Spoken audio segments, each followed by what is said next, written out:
லாபங்கிறது என்ன? ஒரு திராட்சை பழ தோட்டமா? உழுக்கின உடனே அது பாட்டுக்கு அப்படியே கொட்டுறதுக்கு இல்லையே. அது நம்ம கையில் இல்லையே. நாம் ஒரு கணக்கு போடுறோம், நடக்கிறது வேறையாக இருக்குது. 5 போட்டு 10 எடுக்கிறது தான் தொழில். ஆனால் 10 எடுக்கணுமில்ல, அதானே பிரச்சனை. கடவுளுக்கு என்ன வேலை, தலைவீதிக்கு என்ன வேலை? பிரபலமான திரைப்பட பாடகர் எஸ்பி பாலசுப்ரமணியம் அவர் பராசக்திங்கிற ஒரு சினிமா தமிழக சினிமா துறையிலே எண்ண ஓட்டத்திலே ஒரு திருப்பத்தை உண்டு பண்ணின படம்.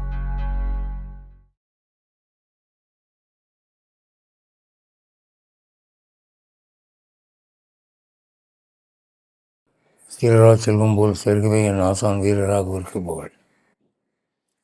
அகலகில்லேன் இறையும் என்ற அலர்மேல் மங்கை உரை மார்பா, நிகழில் புகழாய் உலகம் ஒன்றுடையாய் என்னை ஆழ்வானே, நிகழிலமரர் மணிக்கணங்கள் விரும்பும் துருவேங்கடத்தானே, புகழொன்றில்லாடியேன் உன்னடிக்கீழ் அமர்ந்து புகுந்தேனே.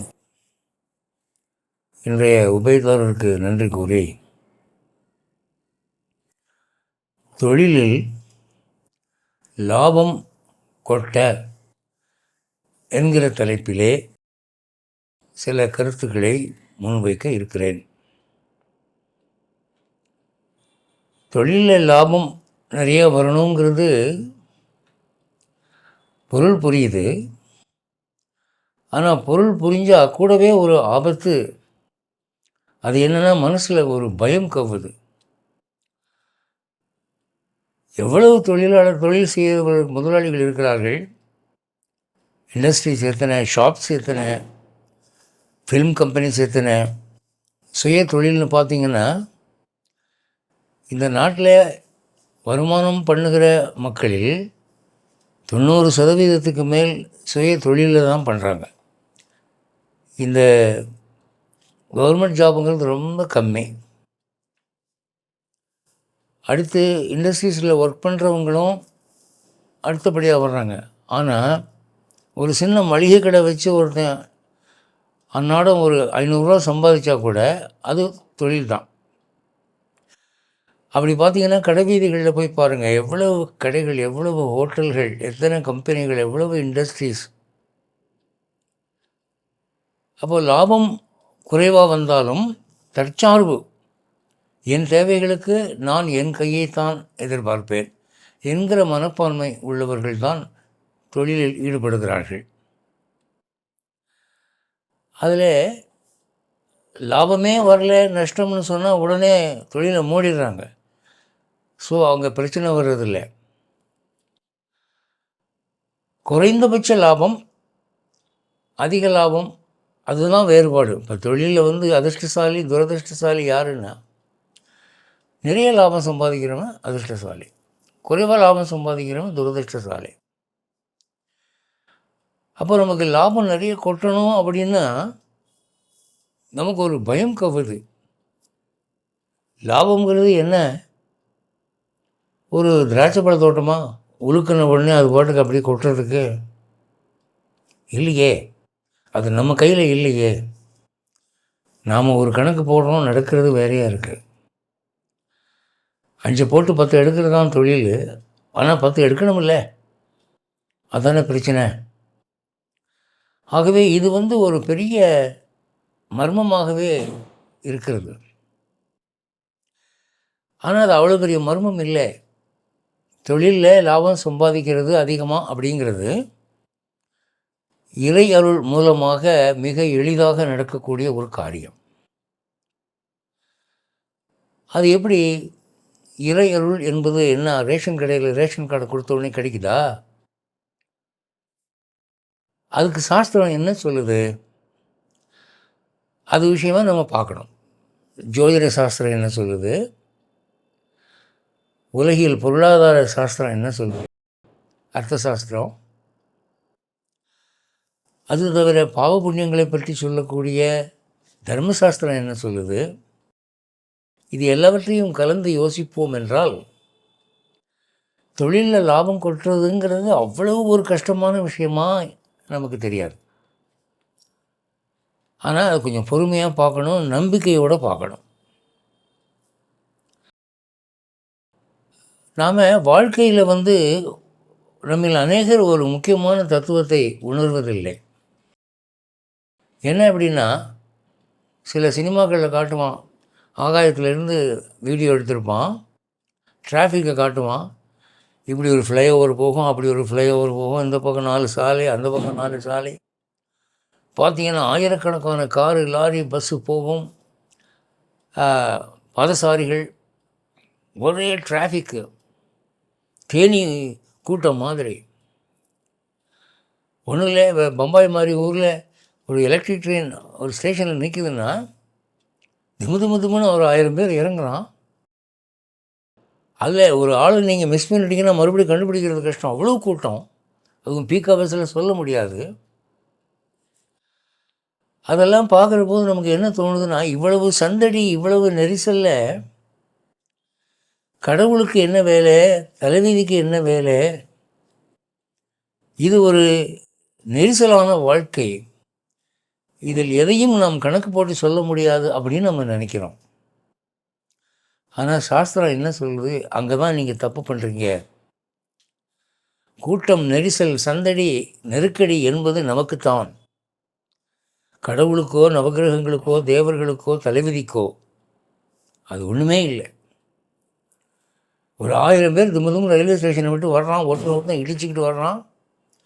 இவன் பையன் நினச்சிட்டு அவன் பையன் பிடிச்சி எடுக்கிறான், அவன் பையன் நினச்சிட்டு இவன் பையன் எடுக்கிறான். அந்த கூட்டத்தில் பார்த்திங்கன்னா ஒருத்தனுக்கு செருப்பு வார் அருந்து போகுது. கூட்டத்தில் அதை சரி பண்ண முடியல. உடனே அந்த செருப்பை கையில் எடுத்துக்கிட்டு ஒரு காலில் செருப்பு, இன்னொரு செருப்பு கையில், அப்படி வந்துக்கிட்டு இருக்கான்.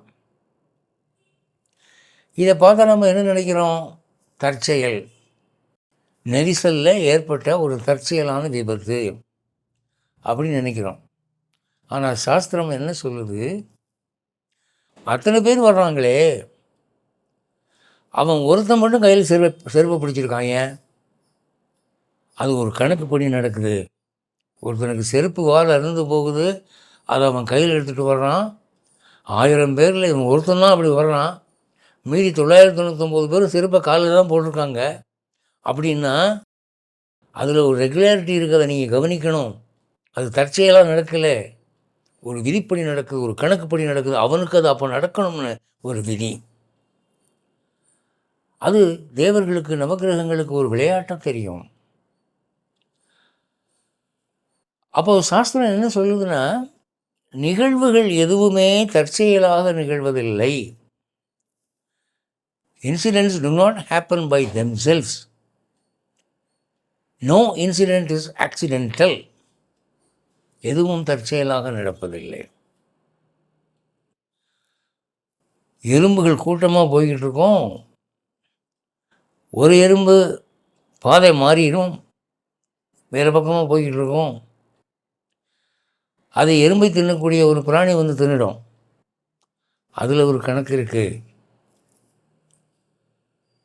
மரத்திலே இருக்கக்கூடிய பூக்கள் காற்றிலே உதிர்கின்றன. சில பூக்கள் மனிதர் கையிலே விழுகின்றன, சில பூக்கள் சாக்கடையில் விழுகின்றன, சில பூக்கள் வீணாய் போகின்றன. அதில் ஒரு கணக்கு இருக்குது. எதுவுமே கல்லாமல்லாம் நடக்கிறது இல்லை. இந்த உலக வாழ்க்கையிலே எல்லா நிகழ்வுகளும் அது ஒரு மெஷின் மாதிரி இயங்குது. ஒரு 1000 ரோபோக்கள் ஒன்று சேர்ந்து, ஒரு 10,000 கம்ப்யூட்டர்கள் ஒன்று சேர்ந்து இயக்கினால் இந்த சமுதாய இயக்கம் எப்படி இயங்குமோ அதுபோல் தான் நடக்குது. எல்லாம் கணக்காக நடக்குது. தேவர்கள் பேசிக்கொள்ளுவார்கள். திண்டிவனத்தில் பஸ் ஸ்டாண்டுக்கு பக்கத்தில் அந்த பஸ்ஸில் அவன் நேரம் அடிபட்டு விழுந்திருக்கணுமே, அவன் ஒழுங்காக போய்கிட்டு இருக்கான் எப்படி என்று தேவர்கள் பேசிக்கொள்ளுவார்கள். ஏன்னா அதெல்லாம் அப்படி நடக்கணுங்கிறதுல அவங்க ரொம்ப எச்சரிக்கையாக இருப்பாங்க. Calculations never go wrong. இது எதுக்காக சொல்ல வரேன்னா, ஒருவன் தொழில் செய்வதும் அதிலே ஒருவன் லாபம் சம்பாதிப்பதும் ஒருவன் நொடித்து போவதும் ஒரு கணக்குப்படி நடக்குது. அது தற்செயலாக நடக்கிறது இல்லை. அதில் ஒரு சென்டென்ஸ் சொல்லுவாங்க, சந்திப்புகள் திட்டமிட்டபடி நடக்கின்றன, சரியான நேரத்தில் சரியான சந்திப்புகளை செய்கிறவன் அதிர்ஷ்டசாலி ஆகிறான், லாபம் சம்பாதிக்கிறான். தவறான முறையிலே சந்திப்புகளை நடத்துகிறவன் நஷ்டத்தை சம்பாதிக்கிறான். அது என்ன, ஒரு மனிதன் இன்னொரு மனிதனை சந்திக்கிறது, பேசுகிறது, வியாபாரத்தை பொறுத்த வரையில் தற்செயலாக நடக்கிறது இல்லை. அது தலைவிதிப்படி நடக்குது. ஒரு ஒரு உதாரணம் சொல்கிறேன் புரிஞ்சுக்கிறதுக்கு. ஒருத்தன் ஒரு 5 ஏக்கர் நிலம் வச்சுருக்கான், அதை விற்கணும்னு ஆசைப்பட்றான். விலை கேட்குறவங்க சில பேர் 1 ஏக்கர் 5 லட்சம்னு கேட்குறாங்க, 1 ஏக்கர் 8 லட்சம்னு கேட்குறாங்க. ஆனால் இவன் விற்க நினைக்கிறவன் என்ன ஆசைப்பட்றான், ஒரு 9 அல்லது 10 லட்சமாவது வந்தால் தேவையில்லை, 1 ஏக்கருக்கு நமக்கு கணிசமாக ஒரு தொகை கிடைக்கும், அதை வச்சு நம்ம வேறு ஒரு சொத்து வாங்கலாம் அப்படின்னு நினச்சிக்கிட்டு இருக்கான். காத்திருந்து பார்க்குறான், அவன் நினைக்கிற மாதிரி பார்ட்டி வரல. சரின்னு ஒரு 8 லட்சத்துக்கு ஒரு பார்ட்டிக்கு விற்றுடுறாங்க. இவன் விற்று முடித்து பத்திரமெல்லாம் பதிஞ்சு சொத்து கைமாறின பிறகு, இவன் கைக்கு பணம் வந்த பிறகு அவன் காதில் ஒரு செய்தி விழுகுது. என்ன அப்படின்னா, வட இந்தியாவிலிருந்து வந்த ஒரு இண்டஸ்ட்ரியலிஸ்ட்டு இவன் நிலம் எங்கே இருக்குதோ அதே ஏரியாவில் ஒரு பெரிய இண்டஸ்ட்ரியல் கேம்பஸ் கட்டணும்னு ஆசைப்பட்றான். அதனுடைய ஏரியா ஒரு 25 ஏக்கர். அப்போது ஒரு ஏக்கர் 40 லட்சம் இருந்தாலும் பரவாயில்ல, 50 லட்சம் இருந்தாலும் பரவாயில்ல, நமக்கு கைக்கு நிலம் வந்தால் போதும்னு அலைஞ்சிக்கிட்டு இருக்கான். அப்படிங்கிற செய்தி இவன் சொத்து விற்ற பிறகு இவன் காதில் எட்டுது. அது உண்மைதானா அப்படிங்கிறத கன்ஃபார்ம் பண்ணுறதுக்கு அந்த சம்மந்தப்பட்ட அந்த வட இந்தியனை போய் சந்திக்கிறான். அவன் ஆமாம், இந்த வச்சுருக்கேன், காசு எங்கே இருக்கு நிலன்னு கேட்குறான். அப்போ இவனுக்கு எப்படி இருக்கும், ஆஹா முந்தா நாள் தானே நாம் 8 லட்சத்துக்கு விற்றோம், இன்றைக்கி 1 ஏக்கர் அவன் 50 லட்சம் வரைக்கும் கொடுக்க ரெடியாக இருக்கிறானே, அது நமக்கு நல்ல வாய்ப்பு போச்சே என்று வருந்துகிறான்.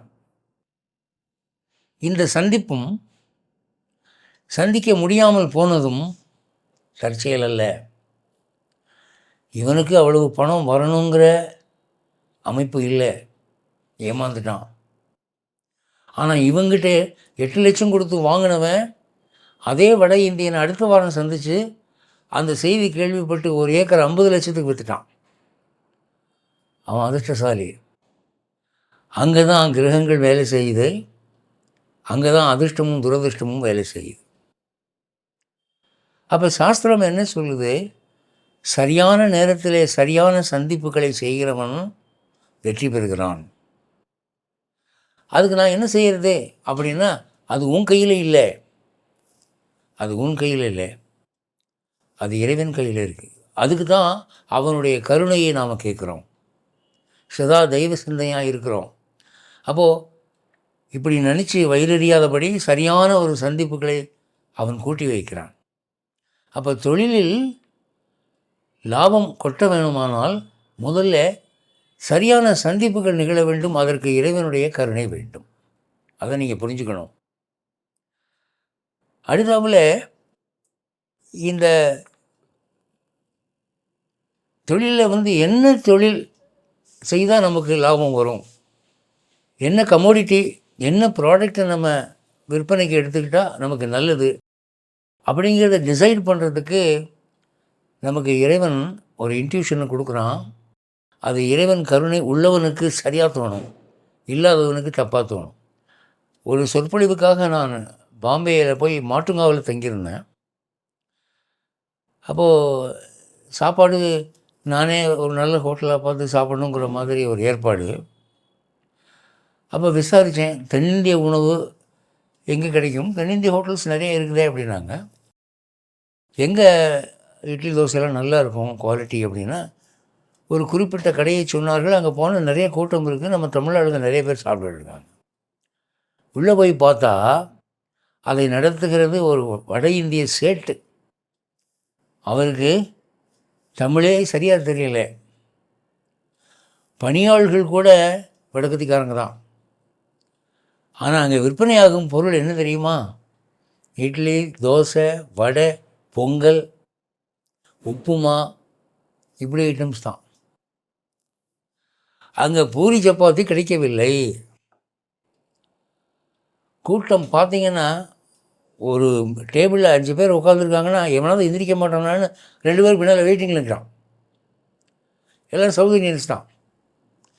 இப்போ இந்த ஹோட்டலை ஆரம்பித்த அந்த முதலாளி வட இந்தியனாக இருந்தும் கூட ஒரு பூரி கடை போடலாம், சப்பாத்தி கடை போடலான்னு நினைக்கல. இந்த மாட்டுங்கா ஏரியாவில் தமிழர்கள் அதிகமாக இருக்கிறாங்க, இங்கே அந்த பலகாரம் போட்டால் தான் விற்கும் அப்படிங்கிற அறிவோடு அவன் அந்த மாதிரி கடையை திறந்து நல்ல லாபம் சம்பாதிச்சுட்டு இருக்கிறான். அங்கே இறை அருள் வேலை செய்கிறது. அடுத்தபடியாக ஒரு தொழில் செய்கிறதுக்கு ஒரு இடம் தேர்ந்தெடுக்கிறோம். அந்த இடம் ராசியான இடமா இருக்கணும். இட ராசின்னு ஒன்று இருக்குதுங்க. சில இடங்களில் தொழில் ஆரம்பித்தா அது நஷ்டமாக போயிடும். சில இடங்களில் சிலருக்கு ராசியாக இருக்கும். அதை கண்டுபிடிக்கணும் இல்லை, அது தெரியணும் இல்லையா? அதுக்கு இறையருள் வேண்டும். அந்த இறையருள்னு சொல்கிறேனே, அது எப்படி வர்றதுங்கிறத கடைசியில் சொல்ல போகிறேன். முதல்ல இறையருளுடைய அவசியத்தை சொல்கிறேன். இது சம்மந்தமாக ஒரு உண்மை சம்பவம் சொல்கிறேன். சிதம்பரத்தில் அண்ணாமலை பல்கலைக்கழகம் உலக புகழ்பெற்ற ஒரு பல்கலைக்கழகம், உங்களுக்கெல்லாம் தெரியும். அதை நிறுவியவர் அண்ணாமலை செட்டியார், ராஜா அண்ணாமலை செட்டியார். அவர் ஒரு தொழிலதிபர், பெரும் முதலீட்டாளர். அவருக்கு ஒரு கல்வி ஸ்தாபனம், ஒரு பல்கலைக்கழகம் தொடங்கணும்னு 2 நாள் ஆசை. ஏன்னா அவரே ஒரு கல்வியாளர், கையில் பணம் வச்சுருக்கார். அது சிதம்பரத்தில் தான் தொடங்கணும்னு அவருக்கு ஆசை. எந்த இடத்துல தொடங்குறது? ஜோதிடர்களை கேட்டால் ஒவ்வொருத்தரும் ஒன்று சொல்கிறாங்க. ஆனால் இவருக்கு பிடிவாதமாக அந்த சிதம்பரத்தை ஒட்டின இடத்துல தான் ஆரம்பிக்கணும்னு ஆசை. சில பேர் சீர்காழிக்கு போங்கன்னு சொல்கிறாங்க, சில பேர் வைத்தீஸ்வரன் கோவில் போங்கன்றாங்க, சில பேர் கடலூரில் ஆரம்பிக்கின்றாங்க. இவருக்கு சிதம்பரத்தில் தான் நாட்டம். அப்போ என்ன பண்ணார்? உங்களுக்கெல்லாம் தெரியும், சிதம்பரத்தில் இருக்கிற நடராஜர் கோவிலில் பெருமாள் சன்னதி இருக்குது. இந்த பக்கம் பெருமாள் சன்னதினா அந்த பக்கம் நடராஜர் சன்னதி. இவர் என்ன பண்ணார்? ஒரு நாள் அதிகாலையில் சாப்பிடாம வெறும் வயிற்றில் இந்த பெருமாள் சன்னதியும் நடராஜர் சன்னதியும் கால் அழுத்து போகிற வரைக்கும் பிரதட்சணை வந்தார். எனக்கு ஒரு நல்ல இடத்த காட்டுங்க அப்படின்னு பிரதட்சணம் பண்ணி, அவருக்கு ஒரு மனசில் ஒரு எண்ணம், சரி இனிமேல் நம்ம போய் பார்க்கலாம் அப்படின்னு. இப்போ அண்ணாமலை பல்கலைக்கழகம் அமைந்திருக்கிற இடம் அப்போ ஒரு சேரும் சகதியுமாக கழனி மாதிரி இருந்த நேரம். அவர் அங்கே அப்படியே சுற்றி வர்றார். அப்போ வானத்தில் கருடன் ஒலிக்கிற சத்தம் கேட்டது. அப்படி பார்த்தார். அந்த கருடன் சர்றன்னு தரையை நோக்கி இறங்கி ஒரு குறிப்பிட்ட இடத்த கொத்திட்டு மறுபடி பறந்தது. இப்படி 3 முறை செய்தது. அப்போ பார்த்தார், கடவுள் தான் நமக்கு அந்த இடத்த காட்டுறாருன்னு. அந்த இடத்துல அண்ணாமலை பல்கலைக்கழகத்தை நிறுவினார். அந்த கருடன் கொத்தின இடத்துல தான் இப்போ அவருடைய சிலை இருக்குது. அந்த இடராசி பாருங்கள். அந்த அண்ணாமலை பல்கலைக்கழகம் உலக புகழ்பெற்ற பல்கலைக்கழகம். மிகச்சிறந்த பேராசிரியர்கள்லாம் அங்கே தான் பணியாற்றினாங்க, அங்கே தான் உருவானாங்க.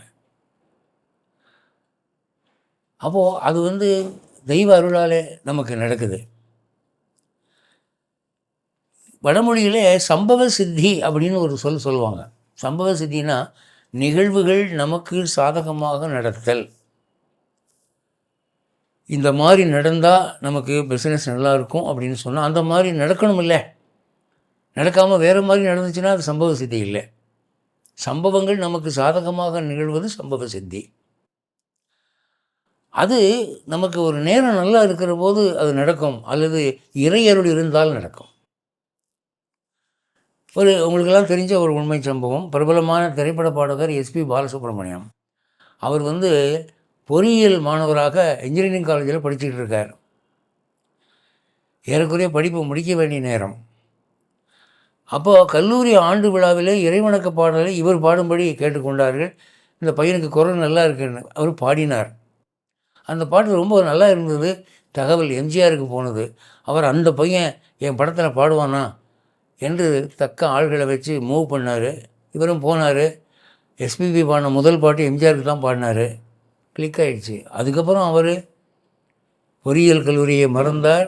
திரை உலகில் புகழ்வானிலே ரெக்கை கட்டி பிறந்தார். எவ்வளவு பணம் சம்பாதிச்சார்.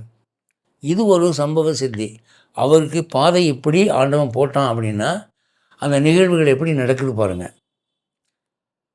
அதே மாதிரி இன்னொரு உதாரணம் சொல்லலாம். பராசக்திங்கிற ஒரு சினிமா தமிழ்நாட்டில் எல்லாருக்கும் தெரிஞ்ச ஒரு படம், புகழ்பெற்ற சினிமா. தமிழக சினிமா துறையிலே எண்ண ஓட்டத்திலே ஒரு திருப்பத்தை உண்டு பண்ணின படம். அந்த படத்தை ரிலீஸ் ஆன உடனே அதில் நடித்த கதாநாயகன் அந்த படம் எப்படி வந்திருக்கு, ஜனங்கள் எப்படி ரசிக்கிறாங்கிறத பார்க்குறதுக்கு மெட்ராஸில் அது ஓடுற தியேட்டரில் கடைசி பெஞ்சில் உட்காந்து பார்க்குறாரு. அப்போது அந்த படத்தில் ஒரு நல்ல நடிப்பு அவர் செய்கிற இடத்துலலாம் சமயத்தில் அவருக்கு முன்வரிசையில் இருக்கிற ஒரு பையன், ஒரு 10-12 வயசு பையன் இவரை திரும்பி பார்ப்பான். இவர் நல்லா நடிக்கிற போதெல்லாம் அந்த பையன் திரும்பி பார்ப்பான். அவன் கண்டுக்கிட்டான் இவர் தான் அந்த ஆள் அப்படின்னு. ஆனால் அங்கே வந்திருக்கிற மற்றவங்களுக்கு அவரை இனம் கண்டுக்க தெரியல. அந்த பையன் கண்டுபிடிச்சிட்டான். அப்போ இடைவேளையில் கை குலுக்கினா படம் முடிஞ்ச உடனே அவர் ரொம்ப தன் வயசுக்கு எவ்வளவு பாராட்ட முடியுமோ அவ்வளோ பாராட்டி அவர்கள் இருவரும் நண்பர்களானார்கள். இவன் சிறுவன், அவர் வாலிபன். ஆனால் அந்த நட்பு எப்படி வளர்ந்ததுன்னா, அந்த பையன் பின்னாலே தமிழகத்தினுடைய ஜவுளி சாம்ராஜ்ய அதிபதியாக நல்லி குப்புசாமி செட்டியார் என்று பெயர் பெற்றான். சிவாஜி கணேசன் சாகிற வரைக்கும் தன் ஜவுளி பூரா அந்த கடையில் தான் எடுத்தார். அவர் சிவாஜி கணேசன் சொல்லுவார், என் சம்பாத்தியத்தில் முக்கால்வாசி நான் ஓட்ட தாண்டா கொடுத்துருக்கேன். உங்களுக்கெல்லாம் தெரியும், சிவாஜியுடைய குடும்பம் பெரிய குடும்பம், 100-200 பேர் கொண்ட குடும்பம். அத்தனை பேருக்கும் ஜவுளி அங்கே தான் அவர் எடுப்பார். அப்போது அவர் நல்லி குப்புசாமி செட்டியாருக்கும் இந்த சிவாஜி கணேசனுக்கும் நடந்த சந்திப்பு தற்செயலுங்கிறீங்களா, அது திட்டமிட்டதுங்கிறீங்களா? இதை தான் நம்ம சம்பவ சித்திங்கிறோம். அப்படி ஒரு சம்பவ சித்தி நம்ம வாழ்வில் நாம் ஆரம்பிக்கிற தொழில் விஷயத்தில் நடக்கணுமா வேண்டாமா? அதுக்கு இறையருள் வேண்டும். இப்போது இந்த நான் முன்பே சொல்லியிருக்கிற நிகழ்வுகள் தற்செயல்களாக நிகழ்வதில்லை, அவையெல்லாம் திட்டமிடப்பட்டவை. அதுபோல் ஒரு தொழில் ஆரம்பிக்கிற போது மனசில் ஏற்படக்கூடிய ஒரு உய்த்துணர்வு, இன்ட்யூஷன்னு சொல்லுவாங்க, ஒரு உள்ளுணர்வு. இன்ன தொழில் ஆரம்பிக்கலாம், இன்ன ஜாமான் வாங்கலாம், இன்னாரோட அலையன்ஸ் வச்சுக்கலாம் அப்படிங்கிற ஒரு எண்ணம் உதிக்குது இல்லையா? அங்கே நம்ம விதி வேலை செய்யுது. நல்ல ஊழ் உள்ளவனுக்கு நல்ல எண்ணங்கள், நல்ல உய்த்துணர்வுகள் தோன்றும். அதுக்கு நமக்கு இறையருள் தேவை. எதுக்காக இப்படி சொல்லிட்டு வரேன்னு சொன்னால், இது வியாபாரத்தில் சும்மா குருட்டு அதிர்ஷ்டமாக லாபம் வர்றதில்லை, குருட்டு அதிர்ஷ்டமாக நஷ்டம் வர்றதில்லை. நாம் பிளான் பண்ணால் நம்ம தலைவிதியை மாற்றிக்க முடியும். அதுக்கு தான் நான் பிளான் பண்ணி ப்ராஜெக்ட் மாதிரி கொண்டு போகிறேன். இப்போ இந்த தொழில் துறையிலே வெற்றி பெறுகிற பாதையில் ஒன்று குறுக்க வரும். சாஸ்திரம் என்ன சொல்லுதுன்னா, வியர்த்த பிரயத்தனம்னு சொல்லுது. வியர்த்த பிரயத்தனம்னா வீணாகும் முயற்சிகள். சில முதலீடுகள் நஷ்டமாயிடும், சில தொழில்கள் ஆரம்பித்து பாதியில் நின்று போயிடும். எத்தனை பேர் ஒரு படம் எடுக்க ஆரம்பித்து பாதி படம் எடுத்த பிறகு அது முடிக்காமலே நின்று போகுது. இதெல்லாம் வியர்த்த பிரயத்தனங்கள், வீண் செலவுகள். இது எதனால் தீர்மானிக்கப்படுகிறது என்றால், ஜாதகத்தில் உள்ள 12ஆம் இடம், 6ஆம் இடம், 8ஆம் இடம், இந்த 3 விரயஸ்தானங்கள் அதை நிர்ணயம் செய்கின்றன. 11ஆம் இடம், 10ஆம் இடம், 9ஆம் இடம், 2ஆம் இடம், இது லாபத்தை நிர்ணயம் செய்கின்றன. இது நமக்கு சாதகமாக நிகழணும் என்றால் அது நம்ம கையில் இல்லை. ராவணன் மடத்தனமாக 9 கிரகங்களையும் 11ஆம் இடத்துல கட்டி வச்சான். தன் மகன் இந்திரஜித்து பிறக்கும்போது அவன் அதிர்ஷ்டமாக பிறக்கணுன்ட்டு. அப்படி இருந்தும் சனி பகவான் 12ல் காலை நீட்டினா அவன் அழிஞ்சு போனான். அப்படியால் நம்மால் செய்ய முடியாது. ஆனால் என்ன செய்யலாம் அப்படின்னா, இறைவனை மன்றாடலாம். இது சம்பந்தமாக நமக்கு உரிய தெய்வம் எது, உரிய பிரார்த்தனை எது, அதை நான் பேசுகிறதுக்கு தான் இவ்வளவு பில்டப் கொடுத்தேன், இவ்வளவு முன்னுரை கொடுத்தேன். உங்களுக்கெல்லாம் தெரியும், அந்த தங்கம் கொட்டின சம்பவங்கள் பிரசித்தியாக மூவர் நிகழ்த்தினார்கள். ஒருவர் சங்கராச்சாரியார், ஒருவர் வித்யாரண்யர், ஒருவர் வேதாந்த தேசிகர். இதில் சங்கராச்சாரியாருடைய கனகதாரா ஸ்தோத்திரம் அதை பாடின போது தான் தங்கம் கொட்டிச்சு. அவருக்கு இல்லை, ஒரு ஏழை பெண்மணிக்காக பாடினார், அந்த அம்மாவுக்காக கொட்டிச்சு. அதிலிருந்து அந்த ஸ்தோத்திரமானது நிறைய ஸ்லோகம் கொண்டது. ஒரே ஒரு ஸ்லோகம் 12வது ஸ்லோகம் ஸ்டான்ஸா, அது உச்சரிக்கவும் பொருள் விளங்கவும் எளிதானது. அதிலிருந்து ஒரு சொற்றொடர், ஏன்னா இப்போ நான் பேசுகிறத படித்தவங்களும் கேட்குறாங்க, படிக்காதவங்களும் கேட்குறாங்க, நாக்கு விளையிறவங்களும் கேட்குறாங்க, நாக்கு விளையாதவங்களும் கேட்குறாங்க, சம்ஸ்கிருதம் தெரிஞ்சவங்களும் கேட்குறாங்க, தெரியாதவங்களும் கேட்குறாங்க. இது எல்லாருக்கும் பயன்படணும் அப்படிங்கிறதுனாலே நான் பாட்டுக்கு கனகதாரா ஸ்தோத்திரத்தை முழுக்க படிங்க அப்படின்னு சொன்னால் எத்தனை பேர் படிக்க முடியும்? பழமொழி தெரிஞ்சவங்க, அது ஒழுங்காக உச்சரிக்க தெரிஞ்சவங்க தான் படிக்க முடியும். அப்படி இல்லாமல் பீஜமாக அமைந்திருக்கிற ஒரு சொற்றொடர், அதை மட்டும் உங்களுக்கு நான் எடுத்து சொல்கிறேன். அது என்ன அப்படின்னா, 2 சொற்கள் கொண்ட ஒரு சொற்றொடர். அது நமோஸ்து நாராயண வல்லபாயை. இது 12வது ஸ்டான்ஸாவுடைய கடைசி வரி. முழு ஸ்டான்ஸா என்ன அப்படின்னா, நமோஸ்து நாளிக நிபானனாயை, நமோஸ்து துக்தோததி ஜன்மபூமியை, நமோஸ்து சோமாமிருத சோதராயை, நமோஸ்து நாராயண வல்லபாயை. 4 வரி கொண்டது. நமோஸ்துனா உனக்கு வணக்கம்னு அர்த்தம், அஸ்துனா இருக்கட்டும், நமக என்றால் வணக்கம், ஐ எம் நாட் மைன். முதல் அடியில் தாமரை போன்ற கண்ணுள்ள உனக்கு வணக்கம், 2வது அடியில் பார்க்கடலில் தோன்றிய உனக்கு வணக்கம், 3வது அடியில் சந்திரனோடும் அமுதத்தோடும் தோன்றிய அவர்களின் சகோதரியாகிய உனக்கு வணக்கம் சொல்லிடுறாரு. அதெல்லாம் கொஞ்சம் கஷ்டமாக இருக்கேன்னு அதை விட்டுட்டேன் நான். 4வது வரியில் எளிமையான கருத்தை எளிமையான முறையில் சொல்கிறார்.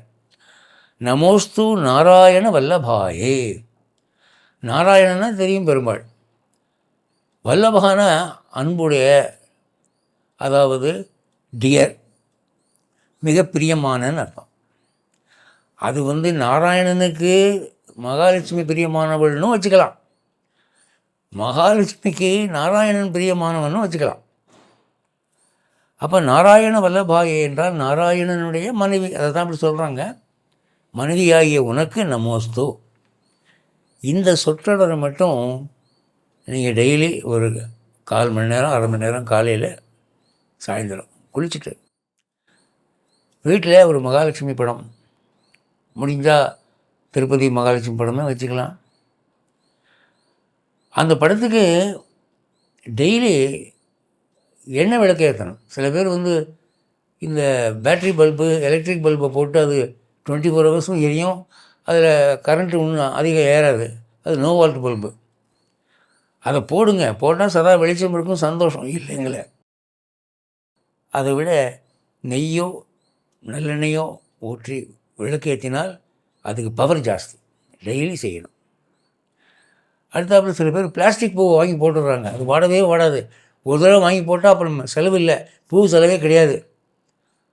அதை வாங்கி போட்டு பாருங்கள், எப்போ பார்த்தாலும் பூ இருக்குது அப்படின்னு இவங்களால் திருப்திப்பட்டுக்கிறாங்க. மகாலட்சுமிக்கு வாசனை நிரம்பின பூக்கள் இஷ்டம். அதை அன்னாடம் புதுப்பிக்கணும், புதுசு புதுசாக வாங்கி போடணும். மாயூரத்துக்கு பக்கத்தில் இருக்கக்கூடிய ஆனதாண்டபுரம் என்ற ஒரு ஊரிலே அடியனுடைய சுதர்சன மந்திர உபதேசகர், ஒரு பெரிய சித்தர் குரு, அவர் பட்டாச்சாரியர் கோதண்டராம் பட்டாச்சாரியர் சுவாமிகள். அவர் எனக்கு ஒரு மகாலட்சுமி யந்திரம் கொடுத்தார், அதை இப்போவும் பூஜையில் வச்சுருக்கேன்.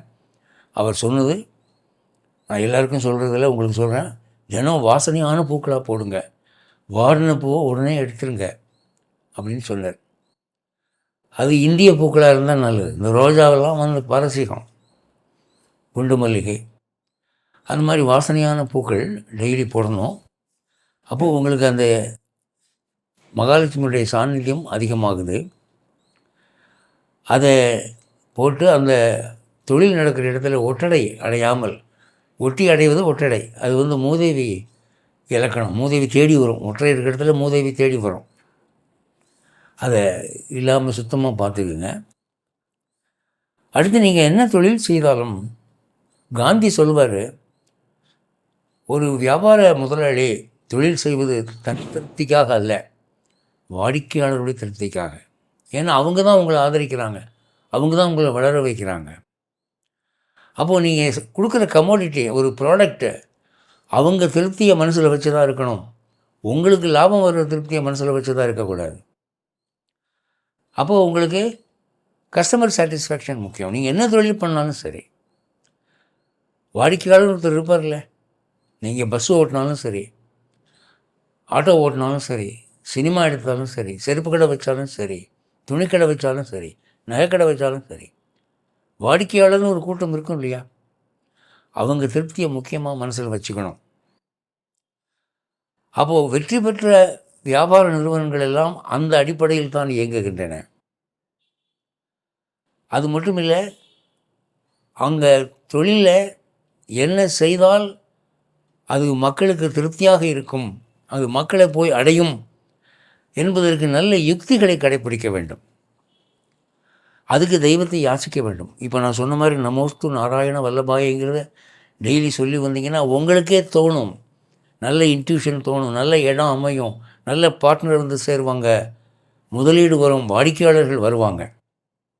ஒரு சின்ன உண்மை சம்பவம் சொல்கிறேன். ஆங்கில இலக்கியத்தில் முடிசூடா மன்னராக இருக்கிறவர் ஷேக்ஸ்பியர் என்பவர். அவர் 30க்கு மேலே அருமையான நாடகங்கள் எழுதியிருக்கார். அந்த நாடகங்களுக்கு இணையாக யாரும் எழுதலை இன்றைக்கி வரைக்கும். அதில் ஒரு நாடகம் மேக்பெத் என்பதாகும். அந்த மேக்பெத் என்ற ஒரு கதாபாத்திரம், அவன் ஒரு அரசனிடம் தளபதியாக வேலை செய்கிறான். அரசனை வந்து குளிர் வைக்க வேண்டும் என்பதற்காக ஒரு நாள் தன் வீட்டுக்கு விருந்து சாப்பாட்டு கூப்பிடுறான். அவரும் வந்துடுறார். அவர் சாப்பிட்டுட்டு நல்லா உறங்கிக்கிட்டு இருக்கிற போது அந்த மேக்பெத்துடைய மனைவி ஒரு துர்புத்தி கொடுக்குறா. தூங்கிக்கிட்டு இருக்கிற போது அந்த ராஜாவை குத்தி கொன்னுடு, ஏன்னா அவருக்கு அடுத்தபடியாக பதவிக்கு வர வேண்டிய நீ தான், உனக்கு பதவி கிடைக்கும் என்று அவள் தூண்டுதலின் பேரில் அவன் நம்பிக்கை துரோகமாக அந்த ராஜாவை குத்தி கொன்று விடுகிறான். அதுக்கப்புறம் அவன் தூக்கம் இல்லாமல் கஷ்டப்படுறான். அவனுக்கு வாழ்க்கையில் சோதனைகள் வருது, அவன் அழிஞ்சு போகிறான். ஆனால் துர்புத்தி கொடுத்த அந்த மனைவி, மேக்பெத்துடைய மனைவி, அவளுக்கு மனசாட்சி உறுத்துகிறது. நம்ம நம்பி நம்ம வீட்டுக்கு சாப்பிட வந்து நிம்மதியாக தூங்கிக்கிட்டு இருக்கிற ஒரு விருந்தாளை நம்ம குத்தி கொள்ளும்படி பண்ணிட்டோமே என்று அவளுக்கு தூக்கத்திலே பிதற்றி பிணாத்தக்கூடிய ஒரு வியாதி, சோம்னாம்பிலிசம், தூக்கத்தில் எந்திரிச்சு நடப்பா, அப்படி ஒரு வியாதி வந்துடுது. அப்போ தூக்கத்தில் அவள் வந்து என்ன சொல்கிறா, அந்த ராஜாவுடைய ரத்தம் தன் கையில் இன்னமும் ஒட்டியிருக்கிறதாக அவளுக்கு ஒரு பிரம்மை. கையை பார்த்து, இதோ அரசனுடைய ரத்தம் சொட்டுகிறதே, யாராவது தொடச்சி விடுங்களேன், அரபு நாட்டினுடைய வாசனை திரவியங்களும் இந்திய நாட்டு சென்ட்டும் இதை சுத்தப்படுத்தாதா, என் கை குருதி நாறுகிறதே என்று புலம்புகிறாள். இந்த கட்டம் பம்பாய் மாநகரத்திலே நாடகமாக நடைபெற்று கொண்டிருக்கிறது. நல்ல கூட்டம், படித்த சொசைட்டி பூரா உட்காந்துருக்கிறாங்க. எல்லாம் ஹை கிளாஸ் டிக்கெட்டு, எல்லாம் பின் ட்ராப் சைலன்ஸில் அந்த நாடகம் பார்த்துட்டு இருக்கிறாங்க. அப்போது அந்த லேடி மேக்பெத்துடைய மனைவி புலம்புகிறாள், will not the perfumes of Arabia and all the scents of India cleanse my hand? அரபு நாட்டு வாசனை திரவியங்களும் இந்திய நாட்டு நறுமண பொருள்களும் என் கையை குணப்படுத்தாதா அப்படின்னு புலம்புறா. அப்போ மக்கள்லாம் ரொம்பவும் பேத்தட்டிக்காக உட்காந்து ரசிச்சுக்கிட்டு இருக்காங்க. அந்த நேரத்தில் கூட்டத்திலிருந்து ஒருத்தன் எந்திரிச்சு, யூஸ் மார்கோ சோப் அப்படின்ட்டான். மார்கோ சோப் யூஸ் பண்ணி பாருமா அப்படின்னு சொல்லிட்டான். உடனே பார்த்திங்கன்னா அந்த நாடக கொட்டகை அப்படியே சிரிப்பில் மிதக்குது. எல்லாம் ஓயின்னு கத்தி, ஏன்னா ரொம்ப ஒரு கான்ட்ராஸ்டிங் ஸ்டேட்மெண்ட்டு. அங்கே அவள் ரொம்ப டென்ஸாக புலம்பிக்கிட்டு இருக்கா, இவன் யூஸ் மார்கோ சோப் பண்ணவுடனே ஒரே சிரிப்பு. ஸ்க்ரீனை போட்டாங்க. கொஞ்சம் நேரம் கழித்து தான் மறுபடியும் நாடகம் தொடங்குச்சு. இந்த செய்தி மறுநாள் செய்தித்தாள்களிலே வந்தது. அதோட விஷயம் முடிஞ்சிடல. அதுக்கு மேலே தான் நான் சொல்கிறத நீங்கள் கவனிக்கணும். அந்த செய்தியை பார்த்துவிட்டு மார்கோ சோப் நிறுவனத்தார் ஒரு ப்ரைவேட் டிடெக்டிவை எம்ப்ளாய் பண்ணி அது யாரை அந்த மாதிரி கத்தனவேன்னு கண்டுபிடிக்க சொல்லி அது ஆதாரத்தோட ஊர்ஜிதமான உடனே அவனை கூப்பிட்டு அவனுக்கு 1,00,000 ரூபாய் சன்மானம் கொடுத்தார்கள். இந்த சம்பவமும் செய்தித்தாள்களில் வந்தது, உலகம் புறம் வந்தது. அதன் பிறகு அந்த மார்கோ சோப் விற்பனை பன்மடங்கு அந்த ஆண்டு உயர்ந்தது என்று சொல்லுவார்கள். இதெல்லாம் ஒரு வியாபார யுக்தி. இப்போ அவன் மார்கோ சோப்புன்னு சொன்னது ரைட்டு, அதோட விட்டுருக்கலாம்ல. அந்த கம்பெனி நிறுவனத்தாருக்கு மூளை எப்படி வேலை செய்து பார்த்தீங்களா? அது மாதிரி நல்ல யுக்திகள் நமக்கு தோன்ற வேண்டுமானால் இறைவனுடைய அருள் வேண்டும். அதுக்கு தான் இளகின மனம் படைத்த மகாலட்சுமி கிட்ட நாம் மன்றாடுகிறோம். இது ரொம்ப ஒரு எளிமையான மந்திரம். நமோஸ்து நாராயண வல்லபாயை. இதை சொல்லிகிட்டு இருங்க, திருமகள் உங்களை தேடி வருவாள். அப்போது வியாபாரத்தில் லாபம் கொட்டுவது என்பது சிலருக்கு மட்டுமே ஏற்பட்ட தனி ஏகபோக உரிமை அல்ல.